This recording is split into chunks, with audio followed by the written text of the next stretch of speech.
Bonjour, c'est Madame Nathalie, bienvenue au cours sur les RP. Ceci est la séance 6 de préparation à l'examen. Alors, l'examen va se composer de trois parties. Un QCM, questionnaire à choix multiples, dont on va réviser les notions essentielles tout de suite. Un article de journal avec des questions dessus pour tester votre compréhension. Et puis une question ouverte qui va tester votre aptitude à extrapoler les notions du cours. Donc on va voir ensemble les notions du cours que vous devez maîtriser à l'examen et puis à vous de lire l'article de journal et de le préparer éventuellement pour l'examen, c'est-à-dire en vérifiant que vous comprenez bien tout. L'article de journal, il est en pièce jointe de ce cours. C'est une interview d'un responsable d'un syndicat de relations publiques qui parle essentiellement de l'e-réputation et de comment ça a changé justement les RP depuis quelques années. Alors, revoyons les notions pour le QCM. Donc, les enjeux des RP. Premièrement, promouvoir une image, donc vers un public ciblé, une image corporate, de marque, institutionnelle, mais promouvoir une image. Crédibiliser un discours d'entreprise en transmettant une information précise et maîtrisée, donc crédibiliser le discours de l'entreprise. Répondre à une attaque publique ou à une situation de crise, et éventuellement compléter l'action d'une campagne de communication globale. Dans les RP, on utilise des attachés de presse pour faire une partie du travail. L'attaché de presse, son rôle, c'est premièrement de représenter l'entreprise ou la marque.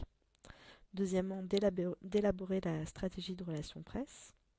Et troisièmement, de mesurer les retombées presse. Alors, le communiqué de presse, pour être un bon communiqué de presse, il doit comprendre certains éléments obligatoires.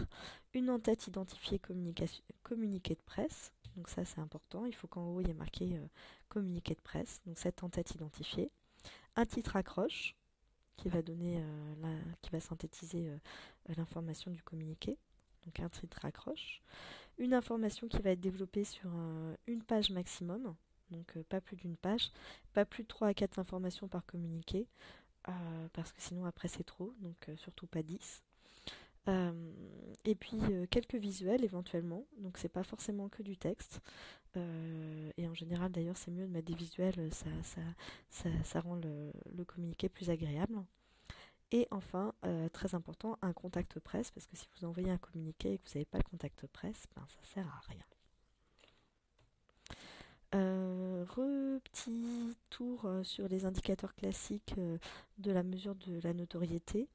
Donc je ne vais pas revoir ces notions-là, mais en gros, trois outils classiques de la mesure de notoriété: la notoriété spontanée, la notoriété assistée et le top of the mind.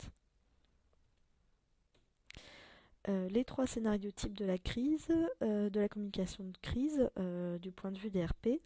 Donc premièrement, reconnaître la crise. Deuxièmement, modifier l'angle de vue. Troisièmement, tout nier en bloc. Donc je vous renvoie au cours si vous voulez avoir plus de détails sur ces notions. Voilà, on a fait le tour. Donc pour bien vous préparer, revoyez les notions qu'on vient de voir ensemble, qui vous serviront à répondre au QCM. Préparez bien l'article en le lisant, en le comprenant.